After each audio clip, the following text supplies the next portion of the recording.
Welcome to Restart at Any Age. This is Susan Douglas, coming to you from the studio of Chez Serendip in a beautiful Scots Valley.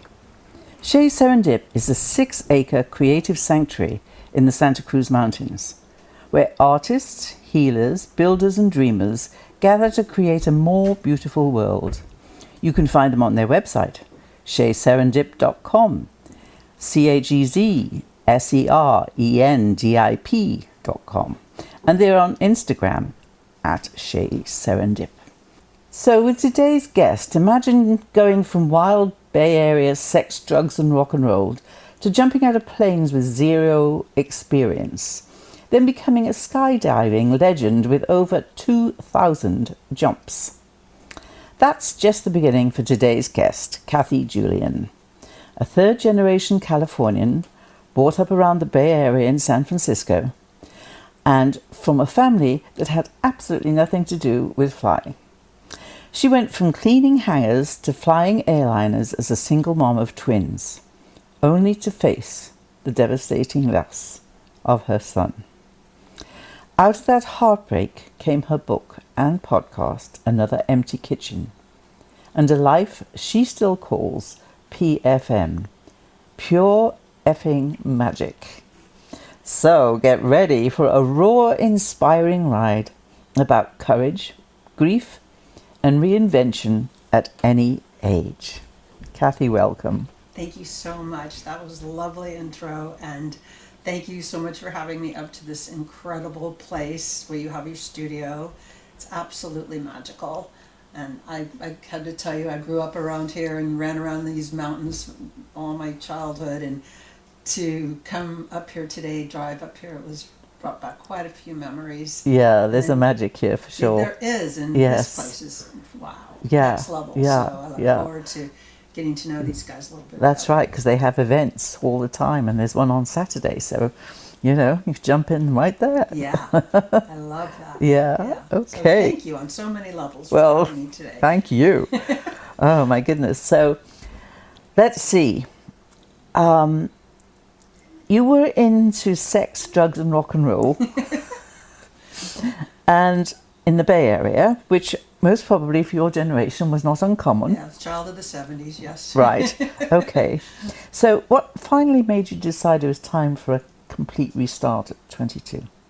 A guy. Uh-huh, okay. You know, there's always this love involved somewhere, right? Yeah. So yeah, I fell for a guy and fell hard. And he was learning how to skydive, and he was just passionate about it.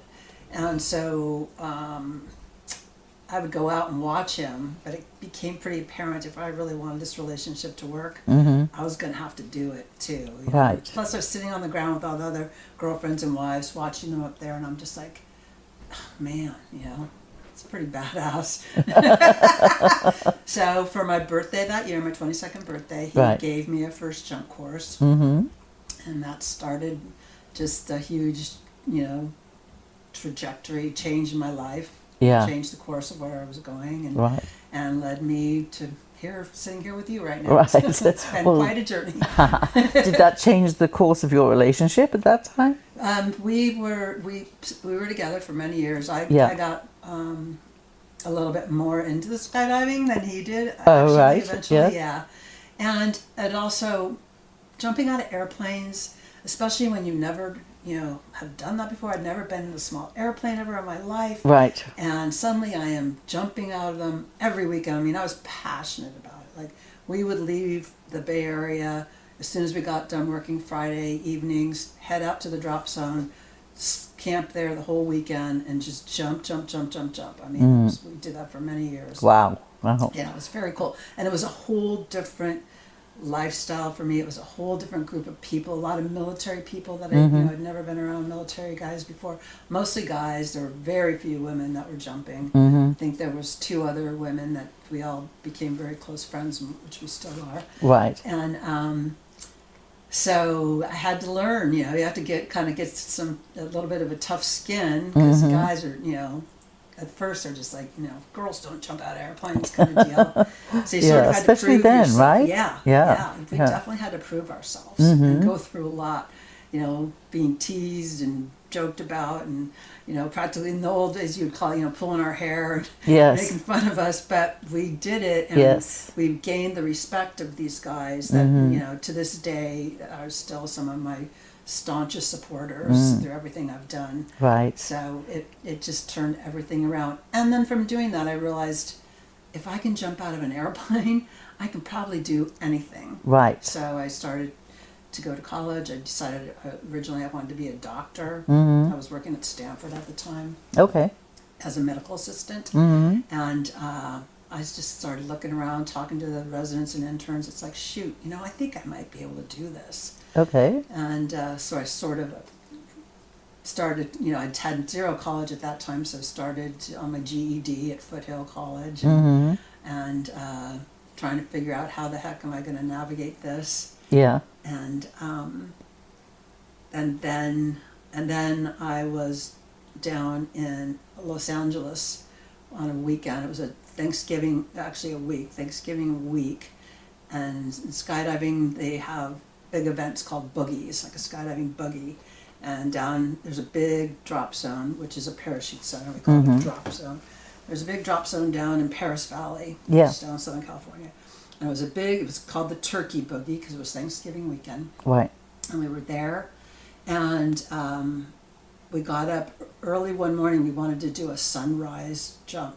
So you get in the plane, climb up before the sun comes up, climb up to altitude, and then as the sun's coming up over the mountains, you jump, and it's really cool. I was going to say that sounds extremely romantic, but at the same time, Very cool. I mean, good Lord, you are actually jumping out of a plane. Yes. So, to still stay on that for a minute, can you remember your first realization when you were first jumping out of a plane that you were actually doing it? Yeah, it came pretty quickly. And when I started, skydiving has changed tremendously since then. I started in 1979, and back then it was just military gear. Yeah. So you had to do static lines. It was a transition static lines, and then you do what's called a hop and pop, where you just get out and pull right away, and then you do a 5-second delay, so you jump, count to 5, and then pull up to 10. You had to go through these transitions in order to get your first license, an A license. Right. Okay. So, so there was no, like these days you do tandems, you go attached to somebody. Yes. So there was none of that yet. Oh. And so we had this, 50 pounds of freaking military gear on. Wow. We'd waddle out to the airplane. So you weren't with anybody then? No. Whoa. First jump is, but it's called a static line. So, and if you watch old military movies and you see, like in the war movies, and you see all those skydivers get out of a plane, Yeah. and you're tethered to a line, and the line pulls out your parachute.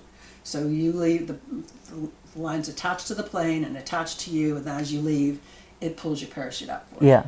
So you have to do a few of those. Those were my very first experience. Right. Right. So. Gosh, you were brave. I mean, seriously. I was, honestly, you were brave. I was scared to death. Uh-uh. I mean, I really was. It was like, oh my goodness, what the heck am I doing? Very first jump where, you're packed into this little plane, and, the smells, I can remember the smell of the gas. I mean, everything was so new for me. Like, Yeah. oh my goodness, this gas smell, I'm going to throw up. Plus you're nervous. Right. Blah. And then the door opens and all the wind. Oh my gosh. And the Sorry. sound. I mean, it's just Hey. like, oh my goodness. And back then we had to climb out and get on the strut of the airplane, and there'd be a step right here. So you climb out the door and you hang onto the strut. Yeah. And you look at the jump master, and he'd say go, and you let go. Yeah. And then the line would pull your parachute out. Right. But I have to say, even that very first jump, as scared as I was, once that parachute opens, it's the most quiet I've ever, Yeah. in every way, not just the sound, but in my head. Yeah. Like all the noise and craziness in my head Right. went away. Interesting. And I've always said skydiving is also the most intimate thing I think as a person you can do, because when it comes down to it, it's between you and the earth. Right. And if you can make the choice, pull your parachute or not. And Wow. it's a very intimate feeling, and a kind of a oneness in a way of the earth. I mean, for Yeah. me, it was very romantic, Yeah. as well as being so scary. Yeah. But But also a realization of, self, I would think. Yes. Because you are all you've got. Exactly. That Yeah. is exactly where you're at. I mean, you've got to do it.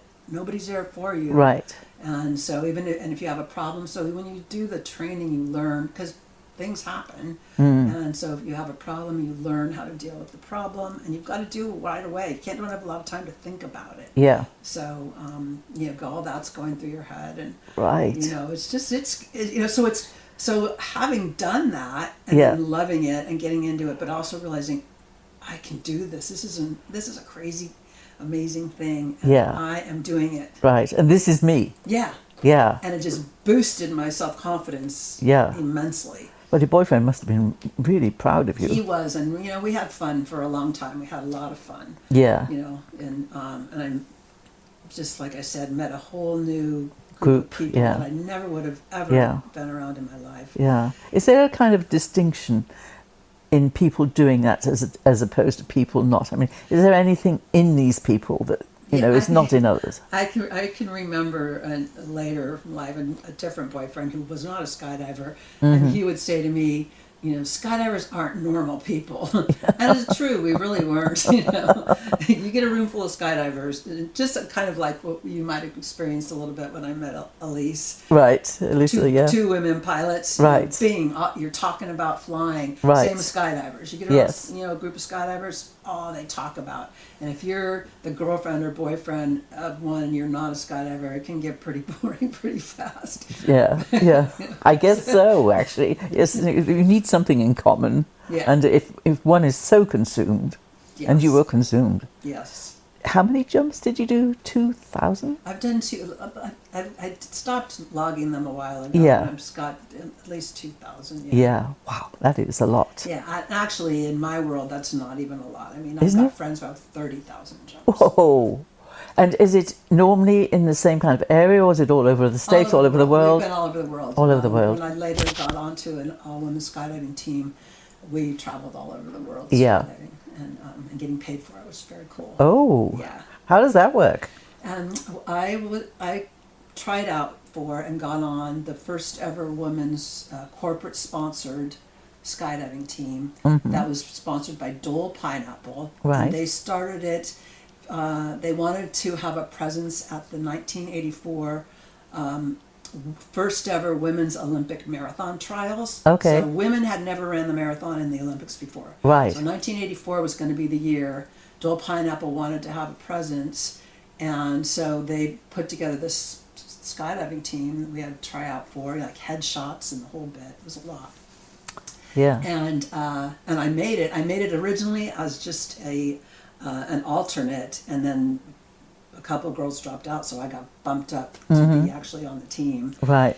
And so we jumped into the marathon trials up in Olympia, Washington. Big Dole Pineapple on our parachute, I'm all sure. decked out in Dole stuff. Yeah. Press conferences, TV. Yes. At that time, I didn't have a whole lot of jumps yet. Right. So I had to learn this whole other genre of skydiving called canopy relative work, where we hook our parachutes up together and we fly them around. Yeah.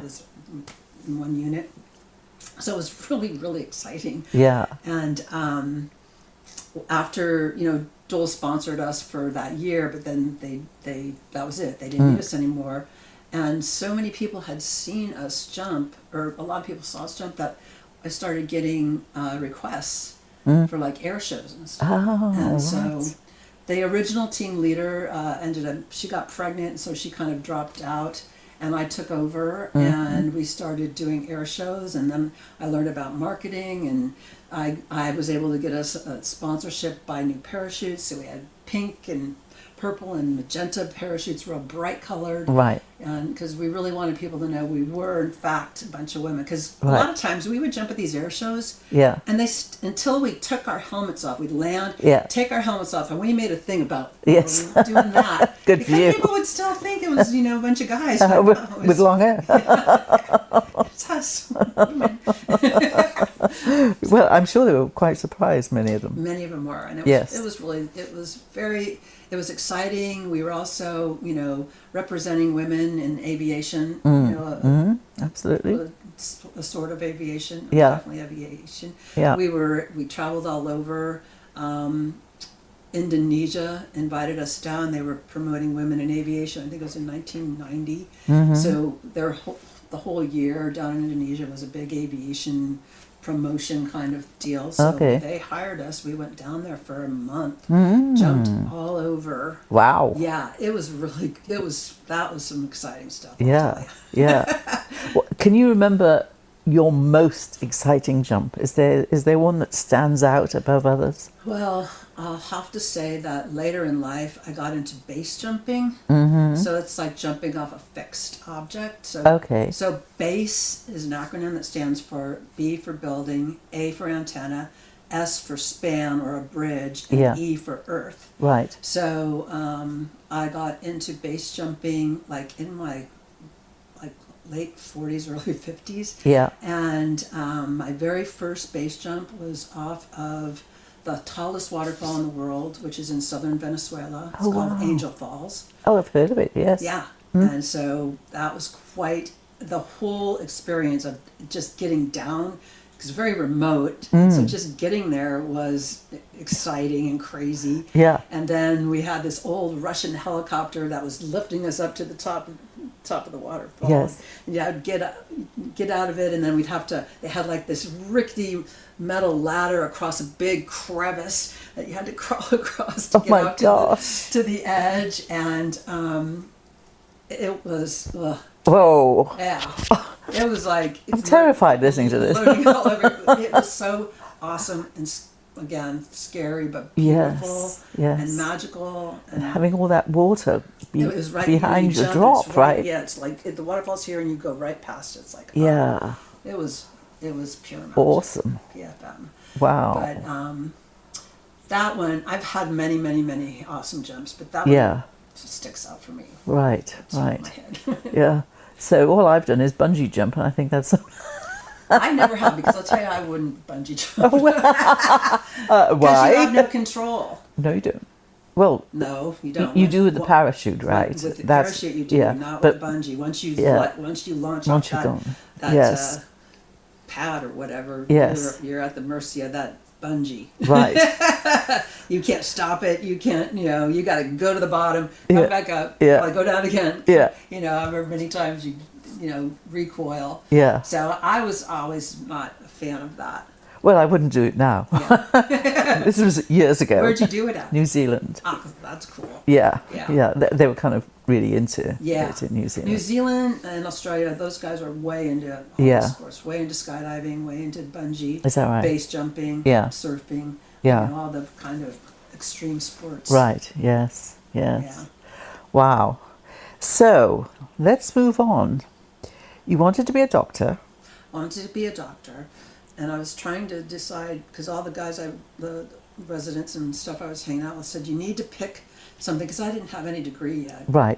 I said, you need to pick something that's going to stick out, because it's very competitive, and I'm going to have to get funding. I mean, my parents had no money or anything. I was going to have to figure out how to get this. I was going to need some kind of scholarships or grants or something.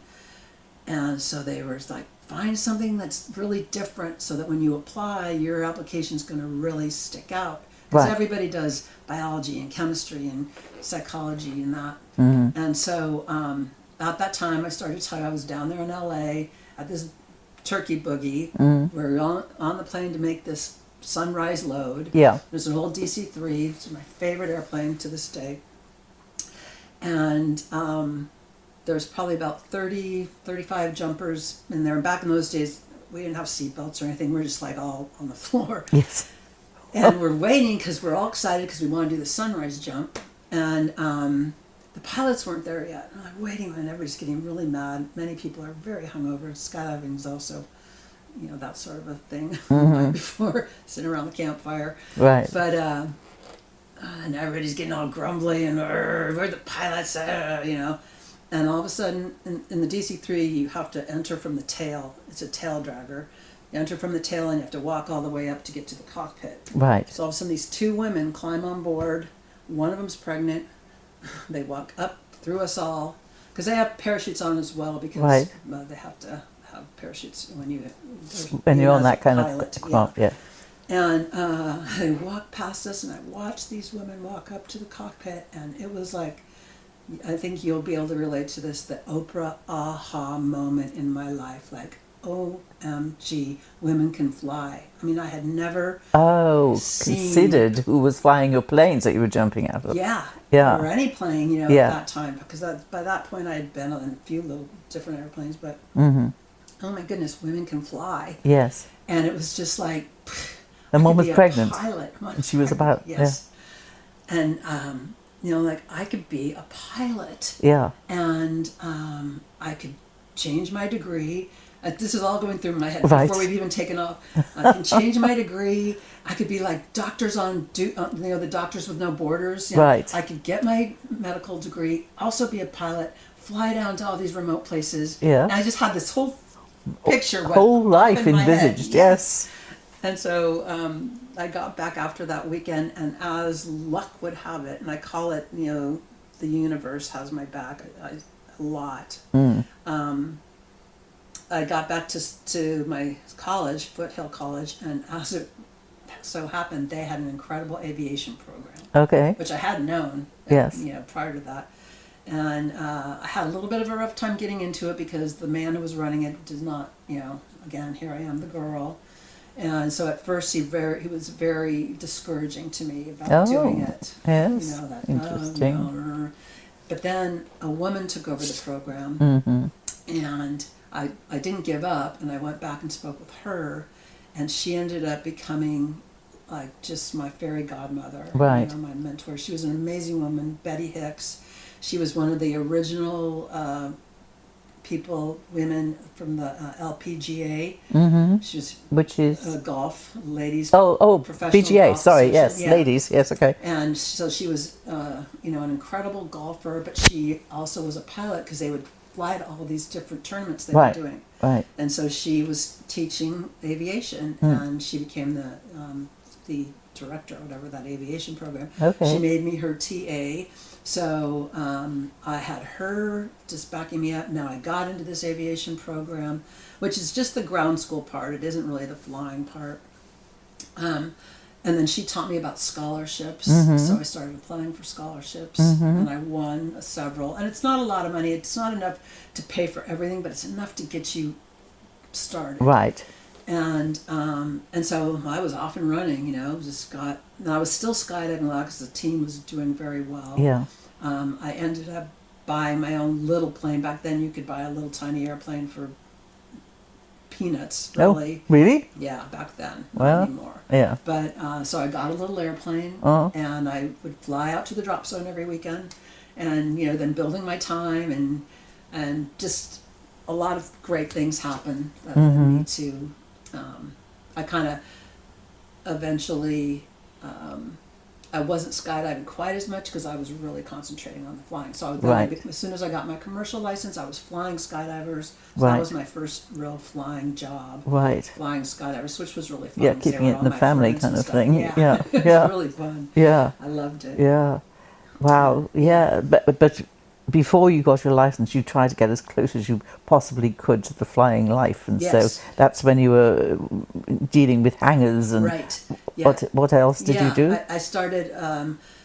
I started right away. I saw an ad I was living in San Mateo at that point, and with my boyfriend who was a pilot and who actually became my instructor. That's a whole other story. But when I finally made this decision and all these things were kind of falling into place, I looked back then we had to look in the classifieds for jobs. Right. Looked in the classifieds. Here was a job, aircraft refueler at Palo Alto Airport. Like, oh my goodness. I didn't really at that point know. I mean, I'd flown in the little planes for skydiving, but I really didn't know anything else about them. Right. I went out there, and the owner of the place, I mean, he was all gung-ho, have a girl driving around this big old fuel truck on this field. You like that idea? Get us some business. Okay. And a blonde to boot. And I was much younger then. So. Yeah, I get it. Okay. Yeah, so. you understand. You and I I think we could be sisters. But anyway, so I started there, and then from there ended up getting a job over in San Jose. There was a brand new private facility going in. San Jose Airport had always been run by the city, And so now they had opened it up and they were letting people come in. So one of the people very, very, very involved in Apple decided that they were going to open this facility. Okay. And they built this beautiful, beautiful hangar, and Yeah.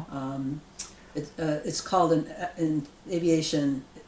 The term is FBO, which is fixed base operation, and what it is, it's kind of like the gas station for the jets, for the private jets. Right. Yeah. So it's a gas station, and there's always a beautiful lounge for the pilots with all kinds of all the weather reporting, all the things you need to plan your flights, and also a lounge usually for your passengers to wait. And this is around Silicon Valley, right? Yep.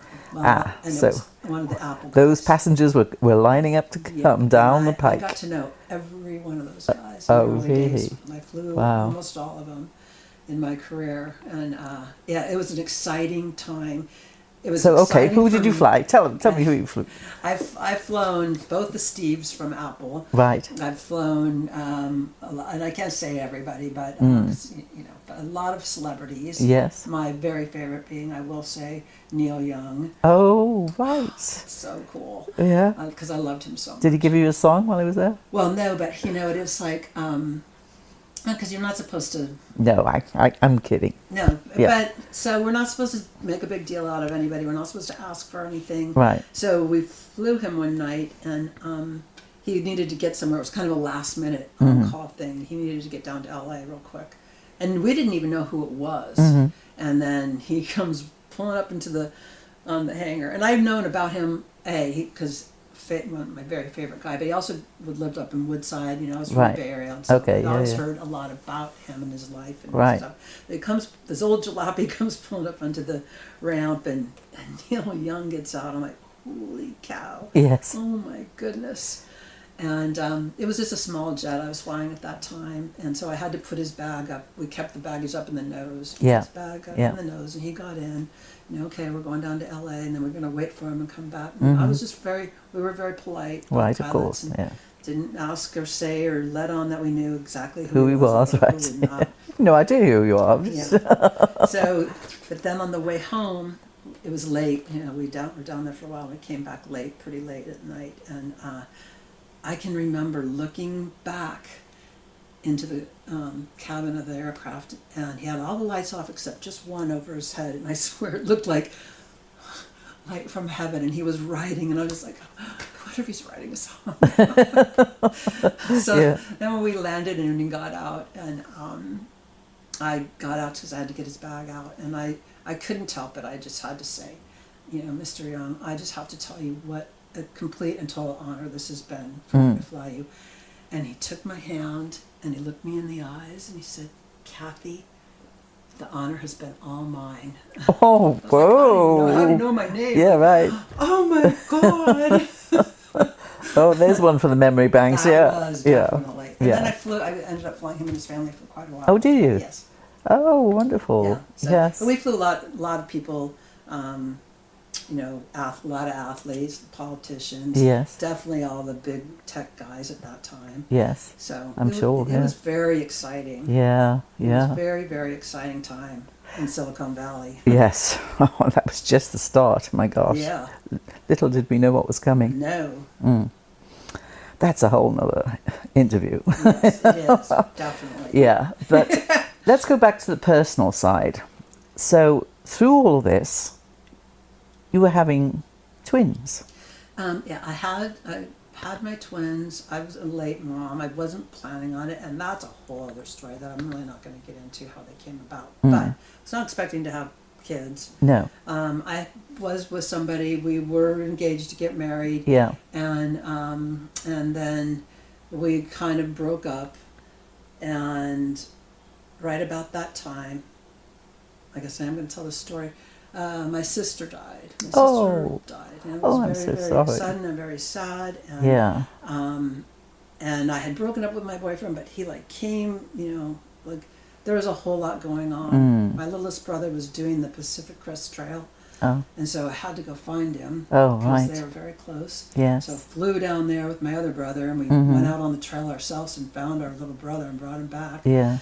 And my boyfriend, fiance that I had broken up with, he was just so helpful. Anyway, through all that and, terrible shock and grief, I ended up getting pregnant. Yes. Which sounds kind of weird, but it was. Well, yeah, that can happen, Yeah, in it was, grief particularly. Yeah, exactly. Mm. Well, and then I ended up being pregnant with twins. Wow. So yeah, and that was a joyful for me, even though wasn't really, trying to get pregnant or wanted to be pregnant. I also wasn't trying hard enough not to. Right. But because people always say, "Oh, in vitro, this and that." Nope, this was God's gift. Right. And I feel like it was something in a way. My sister always wanted to have kids. Yes. And I felt like, especially when they were twins. Yes. This is like I don't know. Oh, yeah, very touching. I know where you're going with that. Yeah. So it just, it was magic for me, and I loved being pregnant. Yes. And I was flying a Learjet back then, and my boss was, everybody was okay with me flying pregnant, as long as the doctor was okay, and as long as our passengers didn't mind. Right. The passengers loved it, because they got to watch me, get pretty big pretty fast with twins. Yeah. But not so big that I couldn't get in a Learjet, which is a very tiny plane. Right. Right. But but there must have been a cut-off time. Like if anybody's flying and they're pregnant, there's a cut-off time, correct? Well, usually the doctor calls it. I think some airlines and probably other private operators have their own cutoff. For us, nobody had ever been pregnant. I was the only woman pilot. Oh, right. We were on. So they had no rules. Yeah, just no you're there, rules. you're feeling good, and the doctor lets you, so that's it. Yeah. Yeah. So, and I knew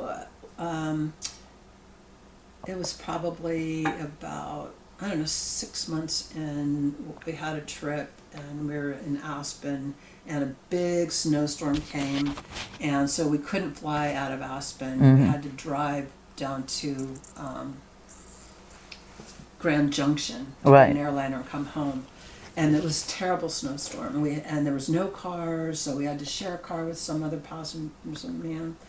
And on that drive, I was just like, if something happened right now, I would be, these babies, I'm putting their life in jeopardy because we were in the middle of a huge snowstorm. Oh, wow. And That's so scary. I knew at that moment, when I get home, I'm going to tell my boss, I can't fly anymore Right. until after the babies. Yeah. So that was, it sort of happened in a natural way, kind of. Yes. Nobody told me I had to stop. No. It was my decision. It was just a dangerous situation for you. Yeah.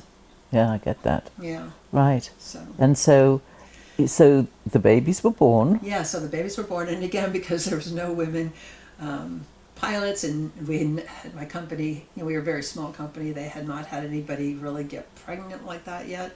I kind of wrote my own maternity leave. Right. So I got 6 months off, which was great. I mean, I used all my, vacation time and sick time. I put it all together, but it came up with 6 months, which was awesome. Right. The twins came early, which is, Oh, yeah. to be expected. Yes. So they were due in, I think, the end of March. They came in mid-February. Oh, wow. Yeah. That was early. Yeah. Yes. And so they were preemies, but, both of them just under, one was 5 and one was like 13 pounds. Oh, 5 good size. pounds. Yeah. Yeah, I know. But if I had gone full term, Yes. Oh, my I don't know goodness. how Yeah. that would have been. Yikes.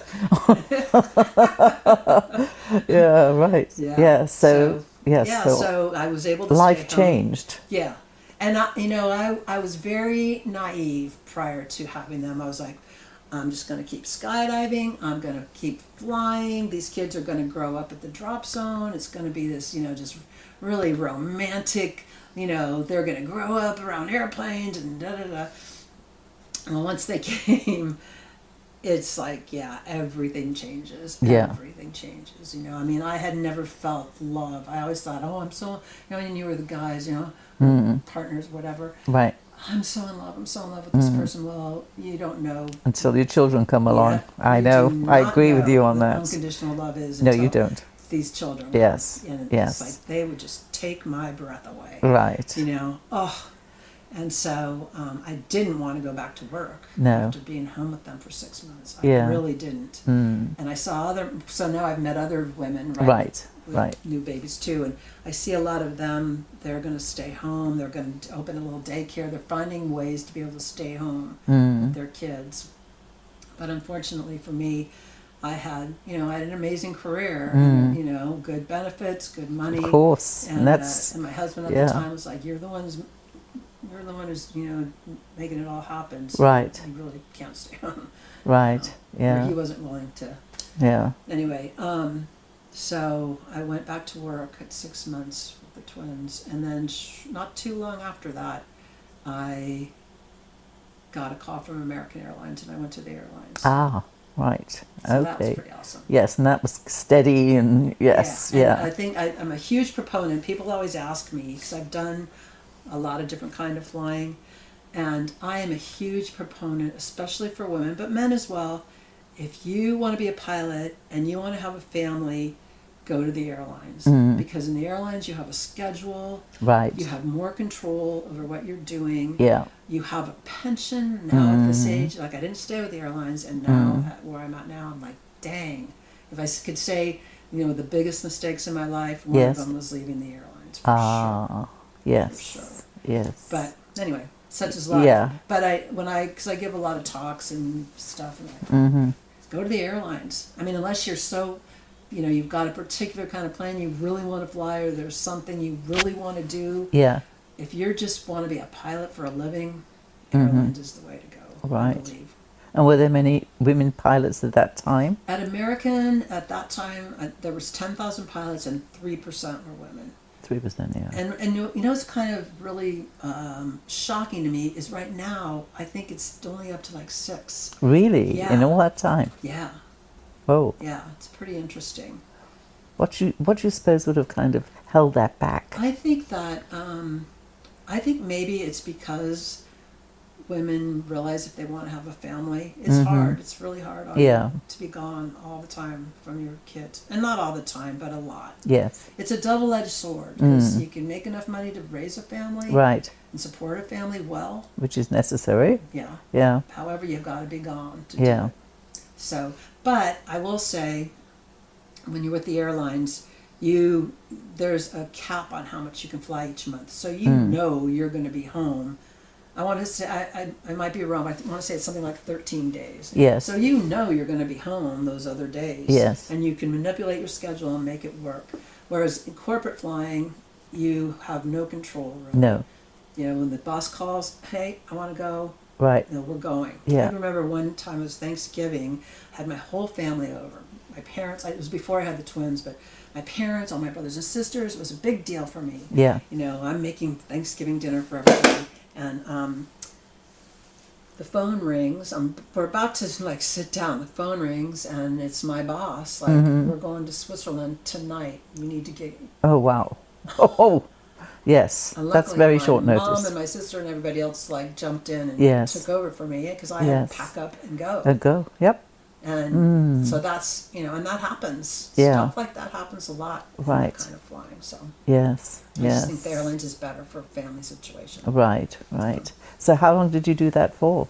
I stayed at American for 6 years. 6 years. Yeah. But then American merged with TWA, and I got what's called displaced to St. Louis. Okay. So I had been based in San Francisco.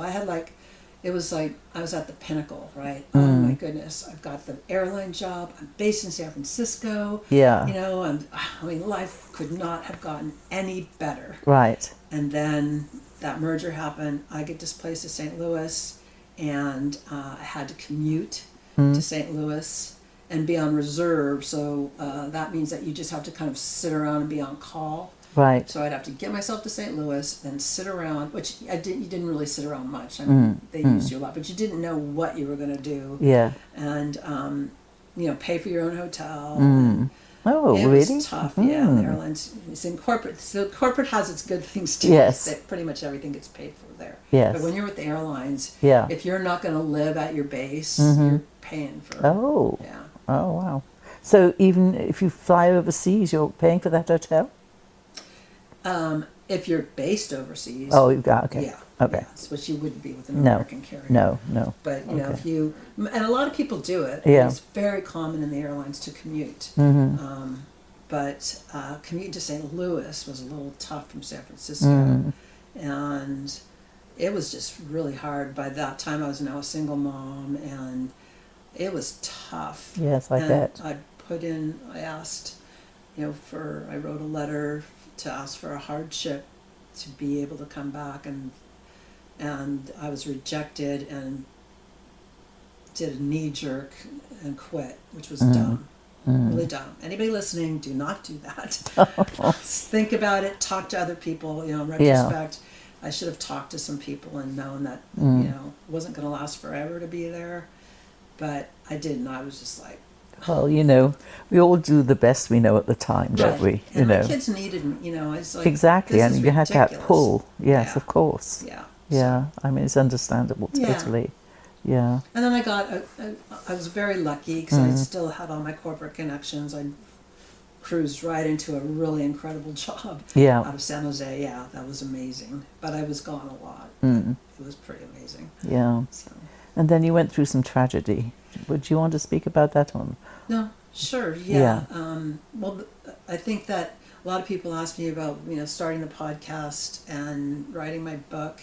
And really, I've always wanted to write this book ever since I heard, that saying many years ago, another empty kitchen. Yes. Maybe we can do you want to focus on that a minute, or should we cover what happened and then we'll go to another empty kitchen? I'll cover how it came about. Yeah. So, I've always thought I was going to write this book someday, and it was kind of in the back of my head, but I never really had. And then 4 years ago, I lost my son, and it was very just sorry. very, very, very, Oh, it's unimaginable. It's like anybody, I say I belong now to a club that nobody ever wants to be in, but you're never going to get out of. Yeah. So we end up bonding pretty strongly. Other parents that have lost their children, but it was just, I realized I can either sit here and go down a deep black hole. Yes. Which would be very easy to do. Yes, I'm sure. After a lot of years of struggling, my son had a lot of some health issues and other issues, and it's battled all of us, Yes. him the most, of trying to anyway. So I didn't want to go down that black hole. I owed it to him to not do that. Right. And then I started trying to figure out I was still flying, but what can I do? And I got into one of these. It was kind of like, I met a woman through one of those Tony Robbins. You know how you can do the free, have you ever done any of that Tony Robbins stuff? I haven't done a Tony Robbins, but I know what you mean. Yeah, yes, so there's always a free guru. Then they kind of reel you in for the... Right. But I did the free thing, and it was really good. And I met a woman who was starting her own sort of thing like that. And so she kind of recruited me to join her, and she was amazing. Yes. And so she brought the idea up of, why don't you try podcasting? Right.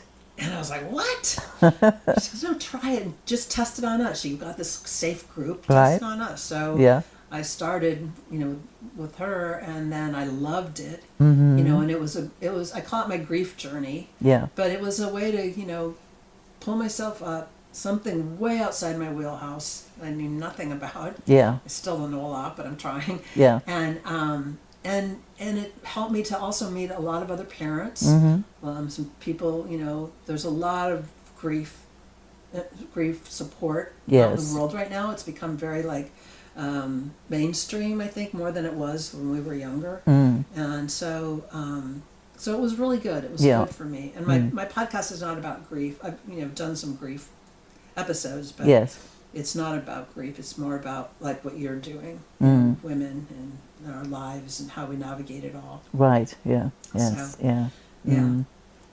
So that was, it was really sad. My friends they wanted to do something, so they started a GoFundMe right after he died, and they got a tree. He was a skateboarder and all that, so they got a tree at a local skateboard park, which is kind of new. That's a tree in his honor that came with this rock with a plaque. It's really lovely, and it's walking distance from my house. And where is that? In Aptos. Oh, in Aptos. Okay. Yeah, and this tree has just become like a meeting spot, for his friends, for us. We have people, we live right by the ocean, so people go down and get heart rocks. There's a bevy of heart rocks. Oh. People paint rocks, they leave in messages. I mean, it's Yeah. just like, Oh, it's- how lovely. it is really lovely.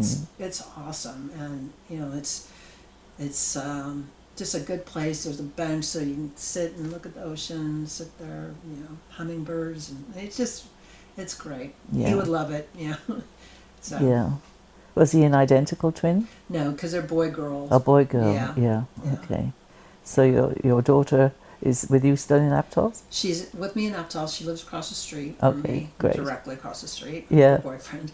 So we're very close. Yeah. And I'm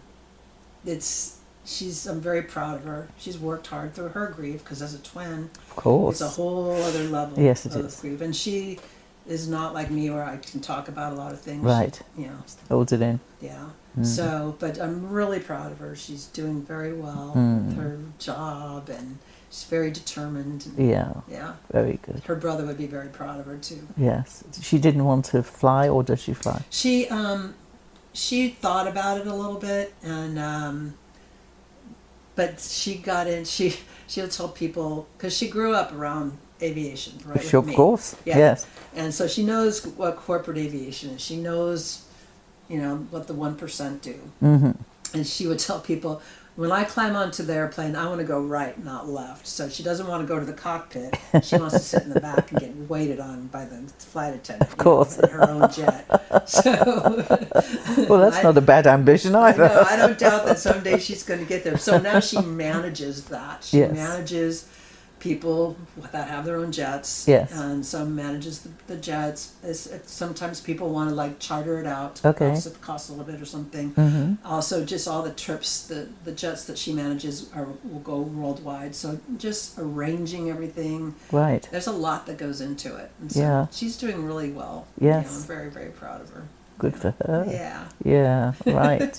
So let's get back to the kitchen, so Sure. to speak. Yeah.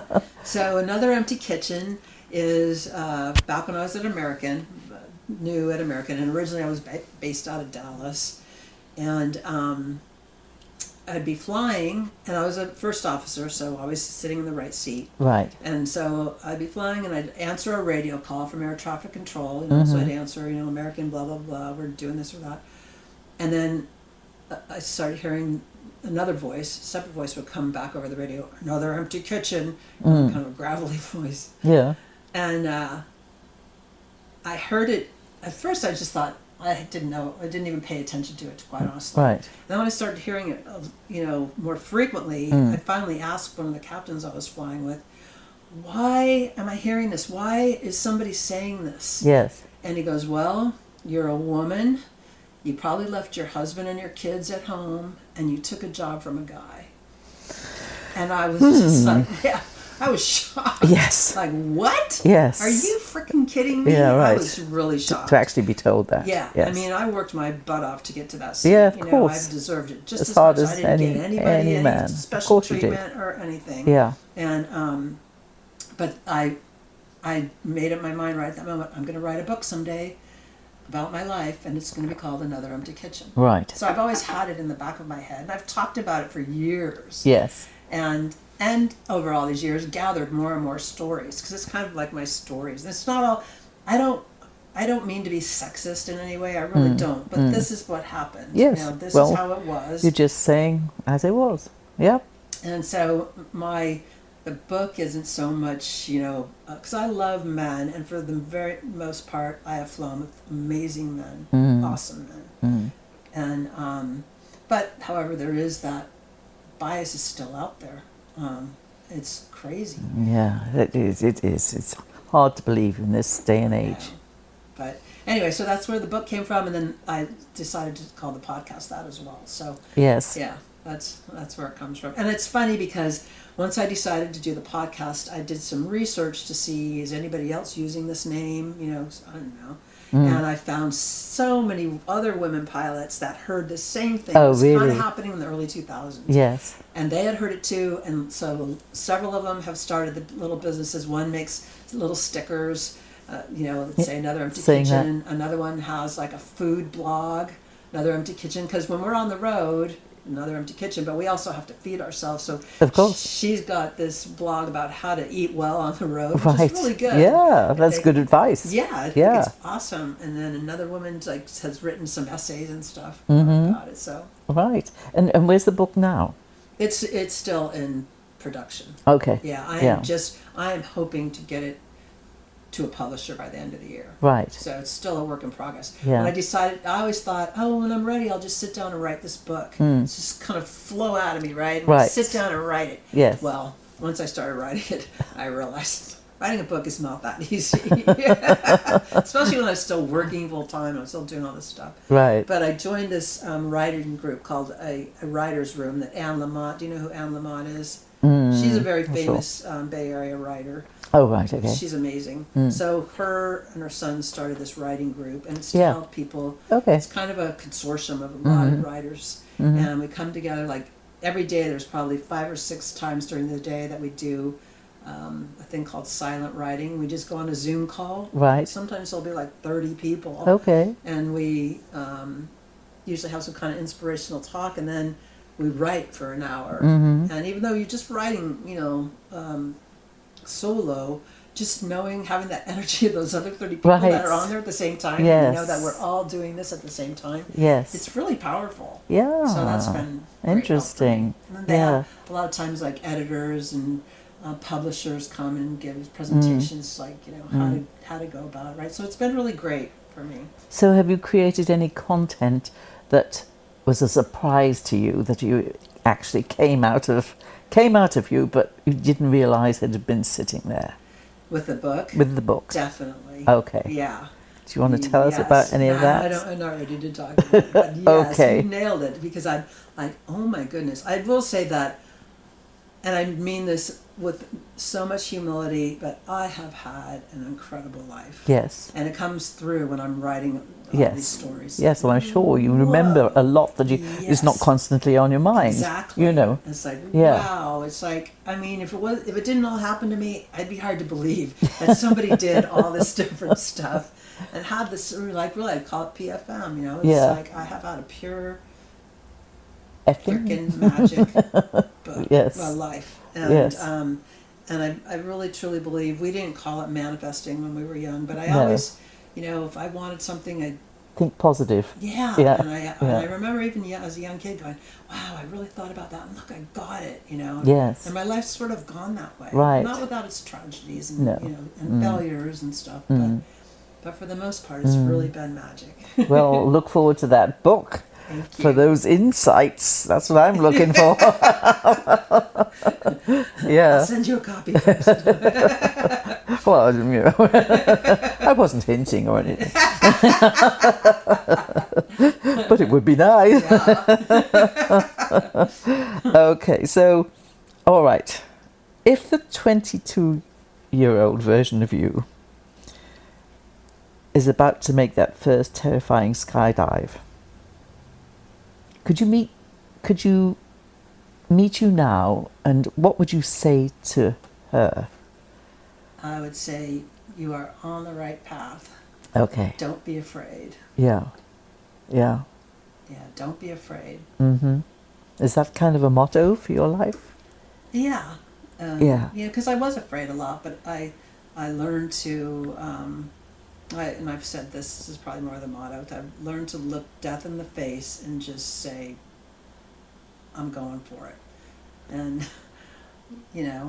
not be afraid. I mean, be afraid. If you're not afraid, something's wrong. Right. Yes. But not let it hold me back. Mm.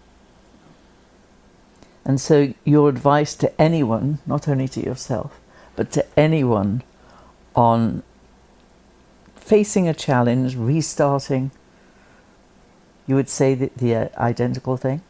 Yeah, I do say it a lot. It's like, and one thing I do want to emphasize that, now we've gotten to this age, and so many women, and probably men too, but I identify with women, they sort of feel like what's left, or they give up. And I want to say, we are not invisible. That's my motto. We are not invisible. Right. And there's so much more to life.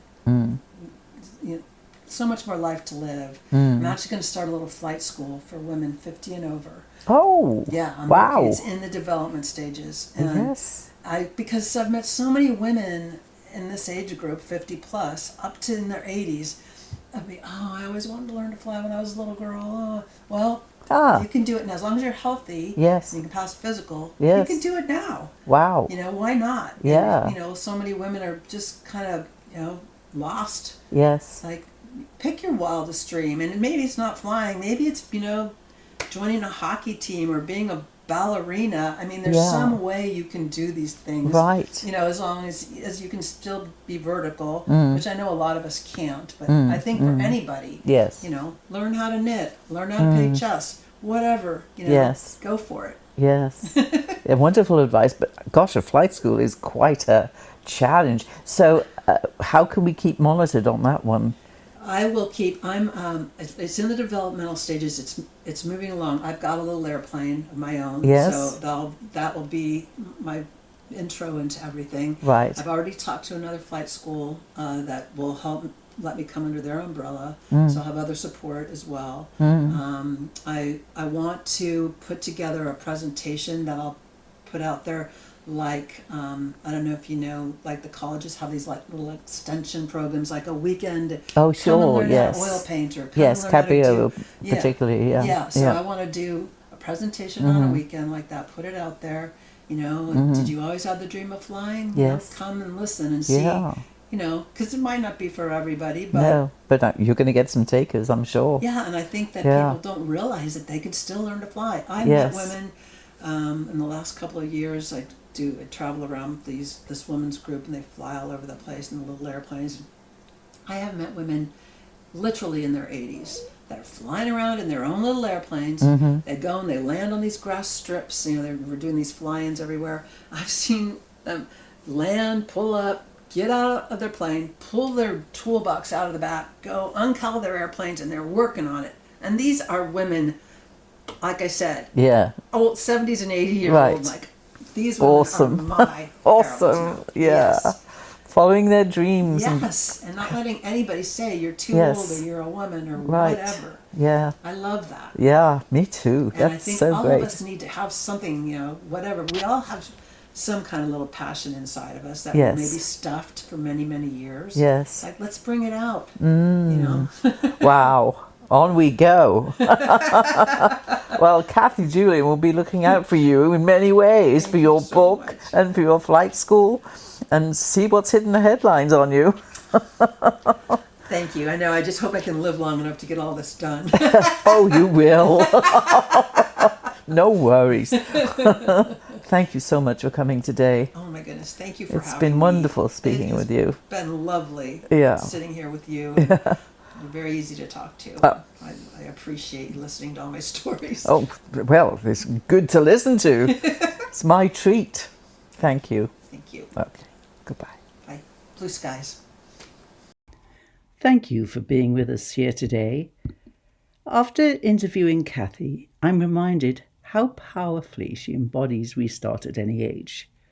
What moved me most was hearing her leap at 22, her very first skydive, and how that one jump sparked a lifetime of reinvention, from hangar cleaner to professional pilot, single mom of twins, and then, after the heartbreaking loss of her son, bravely starting her book and podcast, Another Empty Kitchen.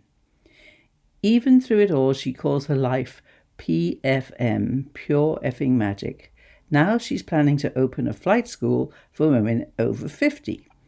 Kathy's story proves that no matter your age or pain, you can always choose to restart and create something meaningful. Thank you for listening, and if you like, please state it. Thank you. Bye. Till next time. Playing you out with Madame Bro Sylvie. I'm alcançar o mar. Esse é o lugar pra se adequar.